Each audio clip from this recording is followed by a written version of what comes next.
Mga idol at kabayan, super good news! Kakabalita lang natin na balik Subic Bay ang mga US Marines. Ngayon, good news na good news dahil maging ang US Navy ay babalik na rin sa Subic Bay. Uupa ang US Navy ng may lawak na 2 hanggang mahigit 3 ektarya simula taong 2026 at tatagal ng hanggang 10 taon. Dito ilalagay ng US Navy ang kanilang mga gamit at gagawin na rin nilang maintenance area. Isa pa sa pinakabagong air defense ng US Marines, nasa Pilipinas na rin ang MADIS o Marine Air Defense Integrated System. Ay simple lang pero rat na uri ng short range air defense system. Dito sa bansa, susubukan ng Estados Unidos kasama ang mga Pilipinong sundalo. Ang lakas nito ngayong balikatan 2025. Avenger Air Defense System nasa Pilipinas na rin. $5 million o katumbas ng 285 million peso military assistance ng Amerika ibinigay na sa Armed Forces of the Philippines.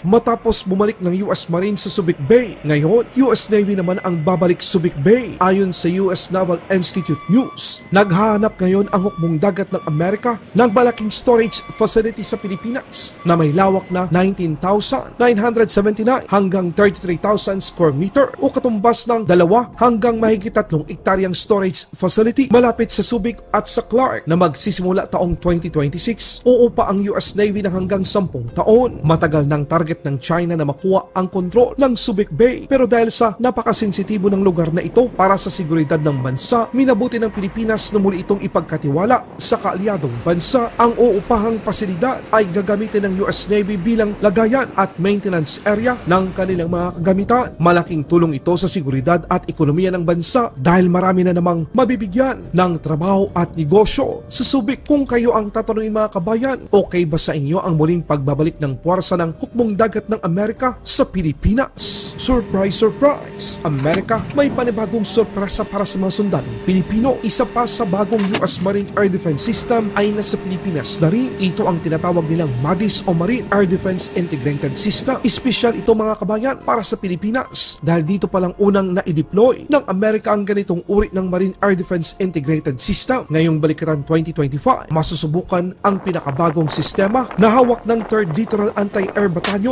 Ground-Based Air Defense Battery ng Estados Unidos. Dito mismo sa ating bansa, makikita sa isang larawan ang Joint Light Tactical Vehicle ay armado ng mga Stinger missiles, isang uri ng air defense system na ginagamit ng Amerika laban sa mga banta mula sa himpapawid. Meron din itong 30mm cannon bilang karagdagang firepower. Sa madaling salita, ang mga MADIS na ito ay may kakayahang kumilos ng mabilis, isang short-range air defense platform dahil kaya nitong supilin ang fixed-wing aircraft, helicopters, cruise missiles at unmanned aerial system o mga drone. Kasali ang MADIS sa gagawing live fire exercise ngayong balikatan 2025. Ayon sa source, sasanayin ng US Marine ang Philippine Marine Corps sa paggamit ng nasabing sistema ngayong balikatan 2025. Sa pagkakataong ito, masusubukan kung gaano kaepektibo ang nasabing sistema sa anumang uri ng banta. Parami ng parami ang mga makabagong defense military hardware ng Amerika na ibinabahagi nila sa mga sundalong Pilipino simula sa karunungan hanggang sa paghawak at paggamit ng nasabing mga sistema. Hindi lang yan mga kabayan,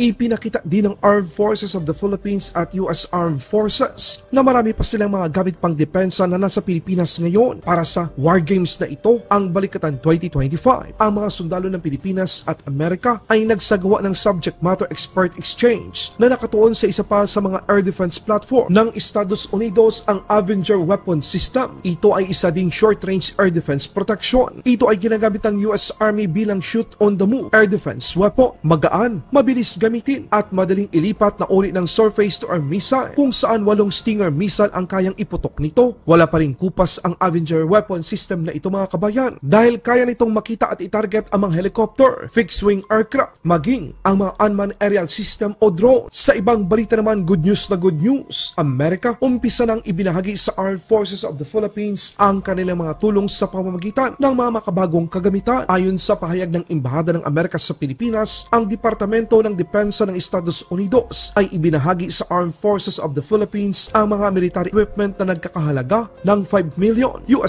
o halos na sa 285 million peso. Kabilang sa mga ito ay ang mga kagamitan sa radyo para sa komunikasyon, mga medical equipment at mga maintenance parts. Laban Pinas.